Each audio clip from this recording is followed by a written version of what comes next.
and the crowds aren't around, so he can betray Jesus. Jesus says to his disciples, pray. Peter denies Jesus. Pilate hands Jesus over, and he hands him over to the religious elite, the Pharisees, the scribes, and the crowd who are being goaded by those Pharisees and scribes.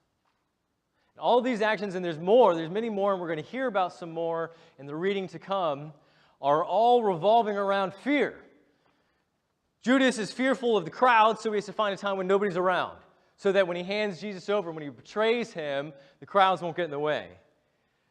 The disciples have to pray because Satan is after them. Satan himself has decided that he's going to attack these disciples. That's reason enough to pray. Peter betrays Jesus, doesn't even know him anymore because he's afraid that whatever Jesus is going through, he's going to have to do. And so rather than have to stand by his side like he said he would, he betrays him out of fear. Pilate recognizes an innocent man and decides that it's better to have this innocent man die than have the crowds that are surrounded around him revolt. And the religious elite recognize in Jesus someone who is able to overthrow their authority and out of fear raise the rabble so as to get Pilate to do that. Fear is a powerful motivator, and it controls our lives too. We hear every day on the news about somebody who went and decided to go shooting everybody up. We hear, it was just not too long ago, there's an Uber driver who decided that he was going to go on a rampage. And we've heard about people going to movie theaters, and it happens all over that there's these kind of homegrown terrorists in our world. Wasn't that long ago, if you were alive in the 90s and you remember, going postal was a thing, a sad fact, a reality. And even our water, something that we take for granted every day, unless you live in Michigan, is something that maybe you shouldn't have anything to do with. Michigan water, Flint, Michigan specifically.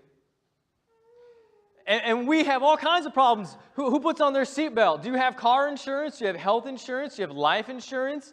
Do you have a pistol in your home, but you haven't been hunting in years? Why do you have a pistol in your home if you haven't shot anything in years? Do you have a low-sodium diet, high-fiber diet? My wife makes this thing called quinoa. You ever had quinoa? Yeah, it's right up there with like bran. Why am I eating quinoa? Well, my wife loves me and she fears that my health might deteriorate if she didn't put good food on my plate, so I eat beans. There's this thing called FOMO. You know what FOMO is? Fear of missing out. It's a product of the generation that we have around us today, the Facebook, Twitter, text, instant communication, that there's something better going on over there and you're missing out. So you have this fear of missing out. And we have all kinds of other fears. How many of you would have danced around the church with me and the youth this morning? Okay, the youth. Adam would. Harold said he would. Where's Harold? He did not. You did not. How much of our life is controlled by fear? Now, I know that fear is in our life. Fear controls some of our life. But how much of our life, how much of your life is dictated by the things that you're afraid of? Now, how many of you fear God? It's a passé thing to fear God. It sounds like, some pastor from the 1800s, right? Oh, fear the Lord. But the Bible tells us, all through the Bible, and one I found was Psalm 111, verse 10. I love this one. The fear of the Lord is the beginning of wisdom, and all those who practice it have good understanding.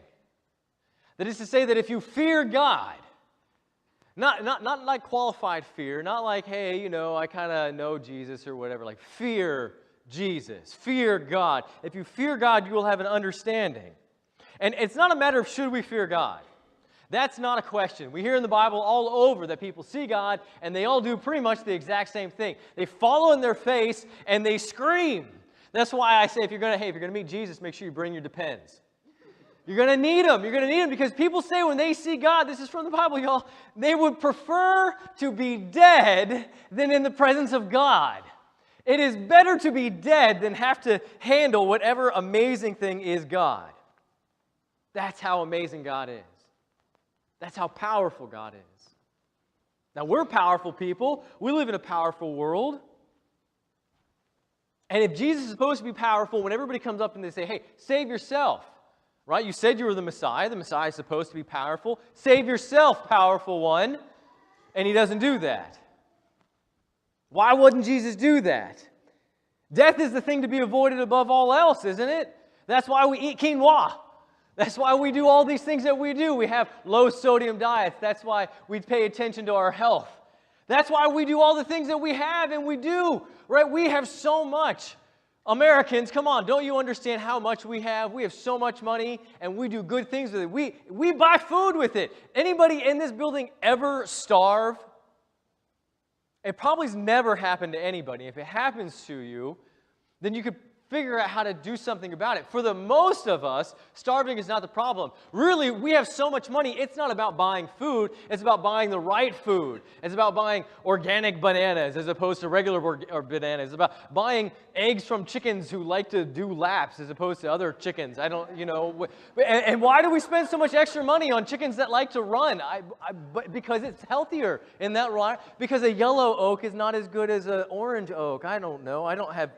I've never actually tasted the yolks, but I do know that we have this money and that's what we do with it. And we have doctors, we have health insurance so we can go see doctors. Do you know there's this whole ministry in the world called Doctors Without Borders, whose job it is to be a doctor, to go to a place in the world that doesn't have doctors.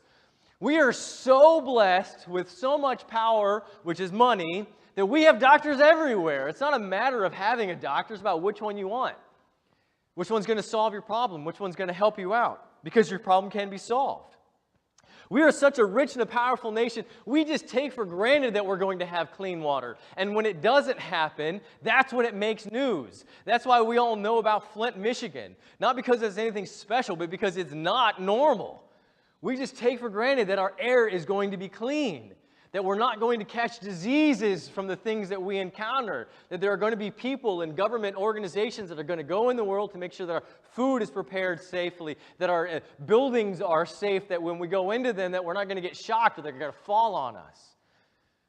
Do you know that there are American military bases all over the world in other nations? American military bases have been welcomed into other nations. But did you know also that there is not a single other nation that has a military base on our soil?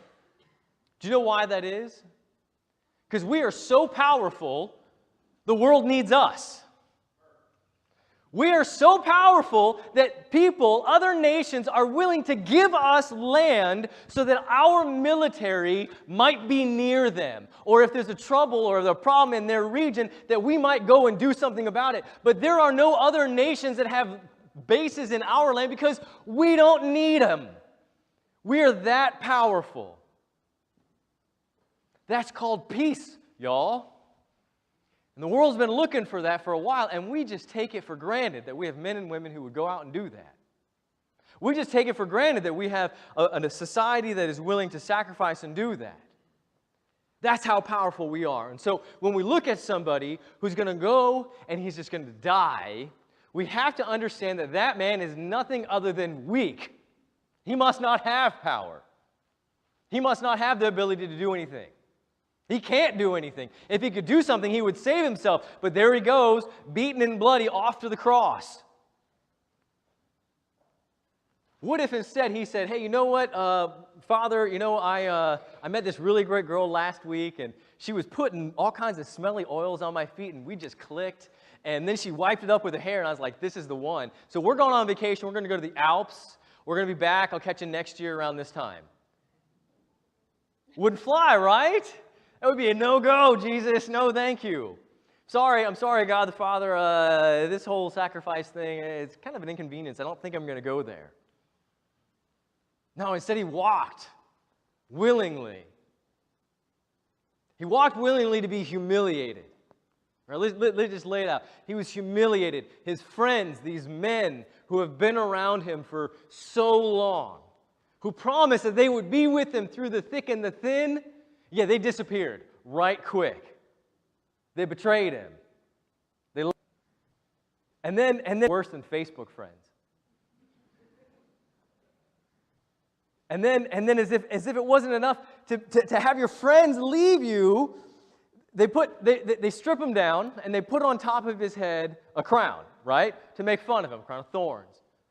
And they put clothes on. We're gonna hear in a little bit when I'm done here, we're gonna listen to that story about how they put robes on him. And they humiliated him, beat him. They attacked him. They whipped him. Naked. You know, we see pictures of it, and Jesus is covered up in a loincloth, but that's not how it was. That's for us, because we don't actually want to see that. Jesus was stripped naked of all of his clothes, beat within an inch of his life, bloodied, and attacked. And then they made fun of him. Humiliated and tortured. Put on a cross. And this isn't an easy way to die, y'all. They could have just cut off his head, and I know that this is gross, I'm getting into it, but this is where we are right now. This is the story right now. This is an important thing that we recognize what our Savior did for us. They didn't just kill him. They decided to put him on a cross and crucify him. Naked and bloodied and beaten. Hadn't had a meal. This isn't America. He didn't get a last meal. No last requests for Jesus. Starving. No water. They're going to give him this sour wine. If he had drank the sour wine, it would have made him throw up. He would have retched. Put him on a cross, which is a very slow and painful way to die. And the way that you die on a cross is you drown. You drown from the inside out. Eventually, your body can't hold itself up. You start falling. All the liquids start collecting into the cavity that is the torso. And eventually, it rises and it rises and it rises until eventually you can't breathe anymore and you drown. And he walked willingly into this.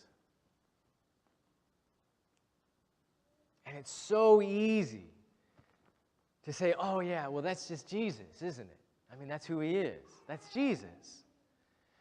But did you catch that in the Garden of Gethsemane, he begged for this to be removed? He said, I don't want to do this. I don't want to do this. I don't want to do this. This is not something I want to do, but God, your way, not mine. We forget that Jesus is a human, and he knew what was coming. And then he did it anyway. Because he feared God. Because he knew what was really the thing to be feared. And it wasn't humiliation, and it wasn't torture, and it wasn't death, and it wasn't all three. It was God. That's the thing to be feared, above all else. And he knew that paradise will come in spite of this world. Not because of it. And so he let the world do its worst. And while the world was doing its worst, he never lost sight of the one way, the one truth, and the one life.